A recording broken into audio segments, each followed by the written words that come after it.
Hi friends, Hamas ఇజ్రాయెళ్ల మధ్య జరిగిన భయానక మారణ హోమం 48 రోజుల తర్వాత శుక్రవారం రోజు తాత్కాలికంగా నిలిచిపోయింది.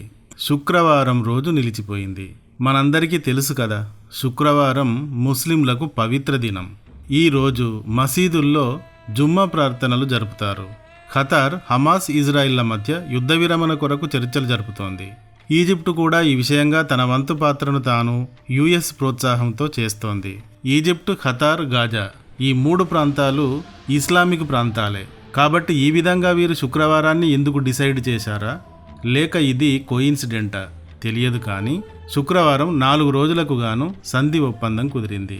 50 మంది ఇజ్రాయిల్ హోస్టేజెస్ని హమాస్ రిలీజ్ చేయడం, దీనికి ప్రతిగా ఇజ్రాయిల్ 150 మంది పాలస్తీనియన్ బందీలను విడుదల చేయటం, 4 రోజులు కాల్పుల విరమణ పాటించడం చేయాలి అన్నది ఈ ఒప్పందం.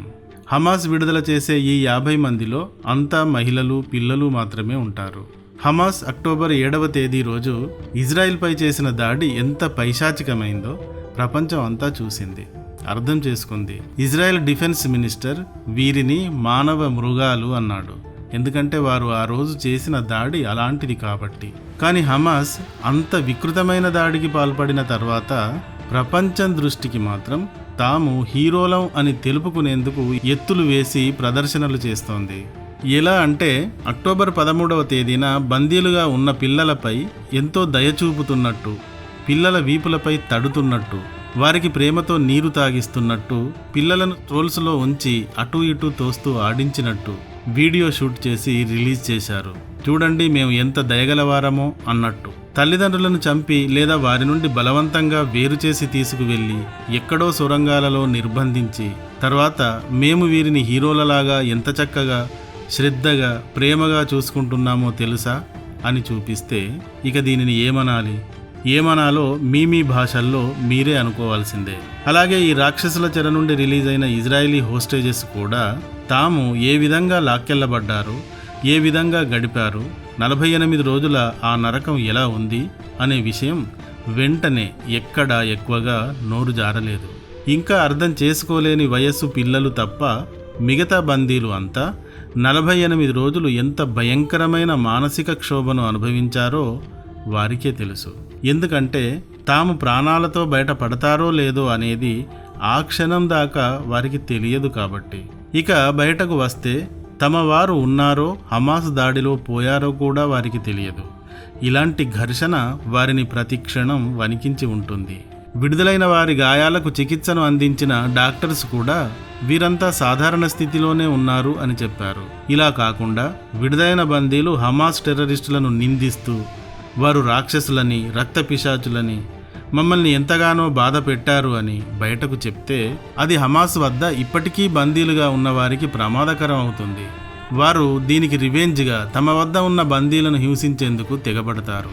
అందుకే రిలీజ్ అయిన బందీలు హమాస్ గురించి పెద్దగా ఎక్కడా నోరు విప్పలేదు. హమాస్ దారుణాలని బందీలు పెద్దగా చెప్పలేదు, కానీ పూర్తిగా చెప్పకుండా కూడా ఉండలేకపోయారు. అక్టోబర్ 7వ తేదీన తాము జరిపిన దాడికి సంబంధించిన దృశ్యాలని చూడాలని బలవంతం చేశారని, లేదంటే కొట్టారని, పిల్లలు ఏడిస్తే తుపాకీ చూపించి బెదిరించారని విడుదలైన కొందరు చెప్పారు. తాము ఒంటరిగా బంధించబడ్డామని కొందరు, పూర్తిగా 7 వారాల పాటు స్నానం చేయలేకపోయామని కొందరు, టాయిలెట్స్కి వెళ్ళడానికి గంటల సమయం వేచి చూడాల్సి వచ్చిందని కొందరు చెప్పారు. రోజులో ఒక్కసారి మాత్రమే తినడానికి ఏమైనా ఇచ్చేవారు. ఒక్కో రోజు ఒక్క పిఠా మాత్రమే ఇచ్చేవారు. ఒక్కో రోజు నలుగురికి కలిపి షేర్ చేసుకోమంటూ ఒక్క టిన్ ట్యూనా ఇచ్చేవారు. ఇక్కడ పిఠా అంటే బ్రెడ్ శాండ్విచ్, ట్యూనా అంటే ఫిష్ రెసిపీ. కొన్నిసార్లు ఒక్క ముక్క చీజ్ మాత్రమే ఇచ్చేవారు అంటూ కొందరు చెప్పారు. బందీలుగా దాచిపెట్టిన వారికి ఈ విధమైన భోజనం పెట్టి తమను తాము హీరోలుగా బయటి ప్రపంచానికి ప్రదర్శన చేసి చూపించాలి అనుకున్నారు హమాస్ టెర్రరిస్టులు. ఇక విదేశీ బందీల జోలికి పెద్దగా వెళ్ళకపోయినా ఇజ్రాయెల్ నేటివ్ హోస్టేజెస్ని మాత్రం దారుణంగా కొట్టేవారు. వారు యూదులు అయితే వారికి కరెంటు షాకులు పెట్టారు, కరెంటు వైర్లతో కొట్టారు. ఒక ఫిలిప్పీనీయుడు కొద్ది రోజులు అయితే వారు మాకు సగం పీటో తినడానికి, ఉప్పు నీరు తాగడానికి ఇచ్చారు అని రిలీజ్ అయ్యాక చెప్పాడు. అక్టోబర్ 24వ తేదీ తర్వాత రిలీజ్ అయిన బందీల నుండి వచ్చిన వివరాలు ఇవి. హమాస్ నుండి రిలీజ్ అయిన బందీలు ఇంతే చెప్పడం మనకు కనబడుతుంది గాని అటు ఇజ్రాయెల్ జైళ్ల నుండి రిలీజ్ అయిన పాలస్తీనియన్ బందీలు మాత్రం ఇజ్రాయెల్ పైన, ఇజ్రాయెల్ జైళ్ల పైన, వారి విధానాలపైన దుమ్మెత్తిపోయడం మనకు కనబడుతుంది. ఇజ్రాయెల్ జైళ్లలో దెబ్బలు తిన్నాం, హింసించబడ్డాం, ఆకలికి నకనకలాడాం అంటూ ఇజ్రాయెల్ని క్రూరమైన దేశంగా చూపిస్తూ స్టేట్మెంట్స్ ఇస్తున్నారు. మొగుణ్ణి కొట్టి మొత్తుకోవడం హమాస్కే కాక వారి ప్రజలకు కూడా బాగా వంటపట్టింది.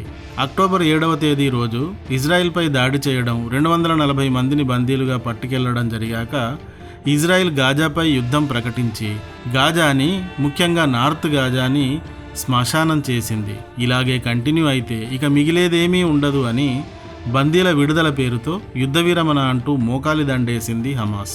అయితే చింత చచ్చినా పులుపు చావదు, చావు తెలివి అంటారు కదా. ఈ సందర్భాన్ని కూడా హమాస్ చావు తెలివితో వాడుకోవాలనుకుంది. ఎలాగంటే తమ దగ్గర ఉన్న 240 మందికి బదులుగా ఇజ్రాయెల్ జైళ్లలో ఉన్న 7,000 మందిని కూడా సంపూర్ణంగా విడిపించుకోవాలని ఎత్తువేసింది. ఇటు ఇజ్రాయెల్ కూడా బందీల బంధువుల ఒత్తిడి ప్రదర్శనల వల్ల, అంతర్జాతీయంగా పెరిగిపోతున్న ఒత్తిళ్ల వల్ల ఒప్పందానికి అంగీకరించాల్సి వచ్చింది.